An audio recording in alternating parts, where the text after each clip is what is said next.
2024 का जो चुनाव होगा, अगर बदलाव चाहते हैं तो उसके लिए मेरा मानना है कि शायद पहला दौर ऐसा होगा जिसमें यहाँ के चुनने वाले विधायकों को सर पर कफन बांध कराना होगा, क्योंकि उनका सामना माफियाओं से होगा, उनका सामना बड़े बड़े दबंगों से होगा। अगर ये शक्ति उनके पास है तो राज्य में बदलाव हो सकता है।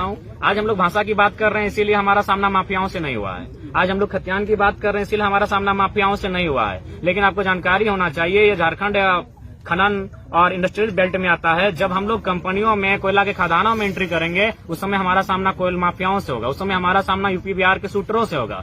तो इसलिए अब अगर 2024 में कोई युवा इस आंदोलन के माध्यम से विधायक बनने का ख्वाब देखे हैं, तो मैं मानना चाहूँ, मेरा उन्हें संदेश होगा, अपने आप के सर पे मौत का कफन बांध कर आए। लेकिन दुर्भाग्य ये है कि इस राज्य में अगर जेएमएम से लोग नाराज होते तो फिर जाके एनडीए के पास चले जाते हैं, एनडीए से नाराज होते हैं तो यूपीए के पास चले जाते हैं।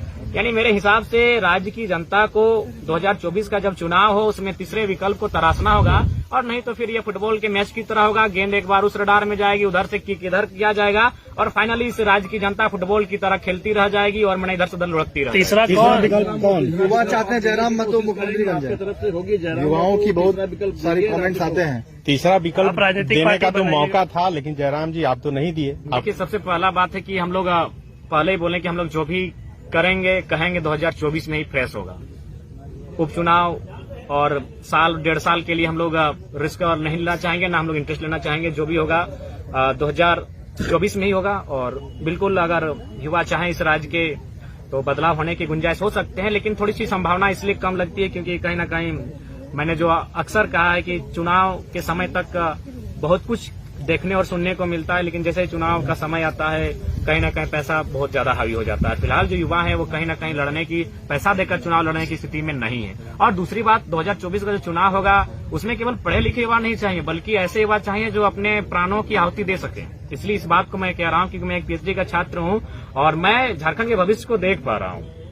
क्या देख पा रहा हूँ? आज हम लोग भाषा की बात कर रहे हैं, इसीलिए हमारा सामना माफियाओं से नहीं हुआ है। आज हम लोग खतियान की बात कर रहे हैं, इसीलिए हमारा सामना माफियाओं से नहीं हुआ है। लेकिन आपको जानकारी होना चाहिए, ये झारखंड खनन और इंडस्ट्रियल बेल्ट में आता है। जब हम लोग कंपनियों में, कोयला के खदानों में एंट्री करेंगे, उस समय हमारा सामना कोयल माफियाओं से होगा, उस समय हमारा सामना यूपी बिहार के शूटरों से होगा। तो इसलिए अब अगर 2024 में कोई युवा इस आंदोलन के माध्यम से विधायक बनने का ख्वाब देखे हैं, तो मैं मानना चाहूँ, मेरा उन्हें संदेश होगा, अपने आप के सर पे मौत का कफन बांध कर आए। क्योंकि ये बात मैं इसलिए कह रहा हूँ कि हाल फिलहाल माननीय मुख्यमंत्री का जो एक रिलेशन में बहन का विवाद था, उसमें एक कंपनी ने 80 लाख फाइनेंस किया था, और वही कंपनी अभी कोल्हान के क्षेत्र में सबसे ज्यादा जमीन लूटने का काम कर रही है। तो बताइए माननीय मुख्यमंत्रियों के खिलाफ कैसे जाएंगे? आप देख सकते हैं, आपका बड़का गांव के क्षेत्र में जो कर्णपुरा कोल ब्लॉक से वहां 35 कोल ब्लॉक्स आवंटन किए गए हैं। बताइए 35 कोल ब्लॉक, 235 गांव आते हैं, 5 गांव को छोड़कर बाकी 230 गांव विस्थापित हो जाएंगे। तो इस पर कौन सी सरकार उसके सामने जाएगी? क्योंकि पूंजीपतियों का सामना करना आसान नहीं है। पूंजीपतियों का सामना निर्मल दा नहीं कर पाए। आपको क्या लगता है निर्मल दा क्या झारखंड अलग राज्य?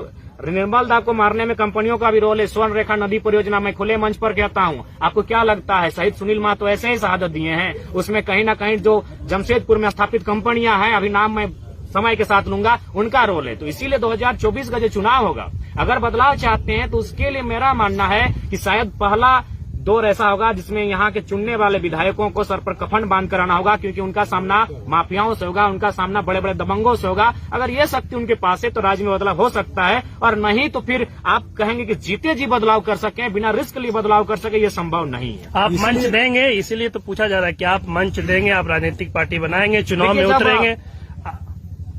वर्तमान में जो पक्ष और विपक्ष है राज्य में, अगर इनसे नहीं संभलता है तो जाहिर सी बात है हम लोग को एक प्रयास करना होगा, और उस प्रयास के लिए हम लोग प्रतिबद्ध हैं। निश्चय ही 2024 में इस उलगुलान के माध्यम से एक बदलाव देखने को मिलेगा। लोकसभा और विधानसभा दोनों किस चुनाव में आप ट्रेलर लोकसभा में ही दिखेगा। लेकिन